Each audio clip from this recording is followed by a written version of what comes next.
Hey guys, it's RC and Juliana.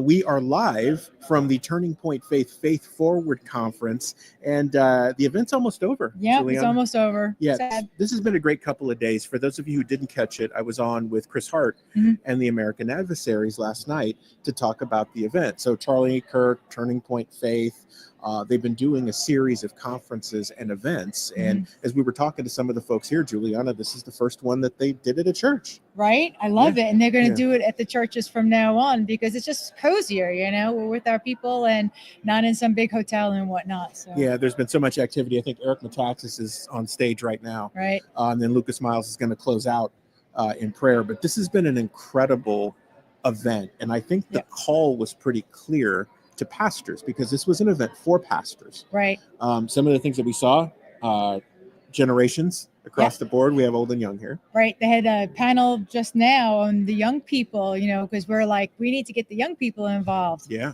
Right. Yeah. So it was nice to see that. And then the call being very clear. Charlie Kirk talked Tuesday night about his fears and what's going on with kids and the whole transgender madness. And then he did a fireside chat with Matt Walsh, much the same thing. Rob McCoy, who's known as Charlie Kirk's pastor.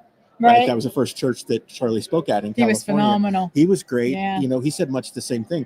One of the things that really stuck with me, though, was Alan Jackson.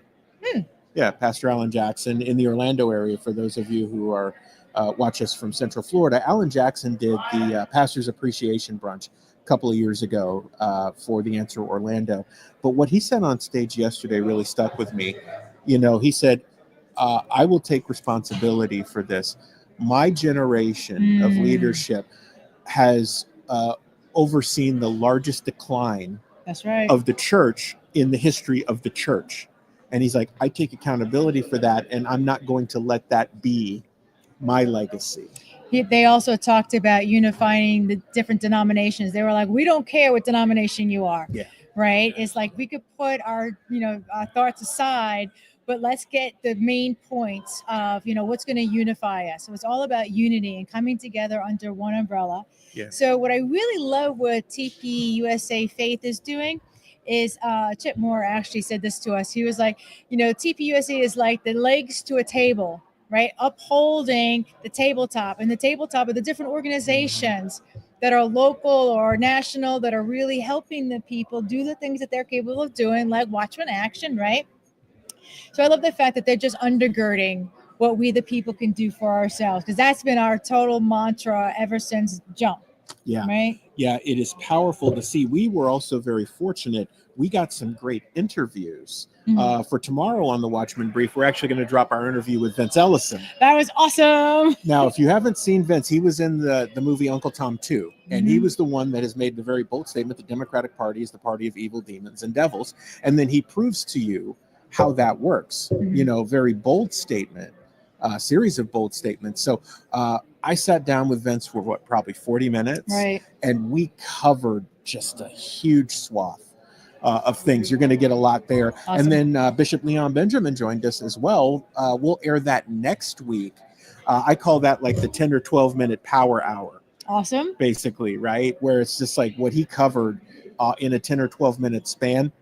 You're going to get a lot of nuggets out of it. So it's going to be intense. But this has been an incredible event. We've been to these before. The Believer Summit last summer was where the infamous Pastor Sewell Needs a Bible story came from. So real quick, Pastor Sewell, I just love him. We were at the event and happened to be at one of the vendors when one of his assistants ran up and says, does anybody have a Bible?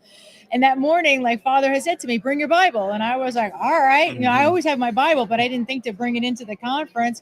And sure enough, he wound up going on stage with my Bible. So it was like that moment in history for me. Like, that meant a lot. And then to see him with Trump was incredible. Yeah. So lots of great connections here, too, by the way, for the Watchman Action training. Those of you who support Watchman Action, a lot of movement over the last few days and some exciting things to announce in the very near future. So we're excited about that.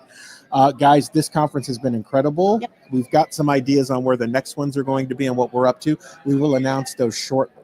Excellent. Yeah, so Juliana, this has been wonderful. That's it. Yeah, this has been great. Yeah, guys, thank you for joining us for a special mini edition live of the Watchman Brief. We're in Gainesville, Georgia at the Turning Point Faith Faith Forward Conference Mhm. for pastors. It's been incredible. You guys take care. We'll see you soon. Bye, everybody. Bye.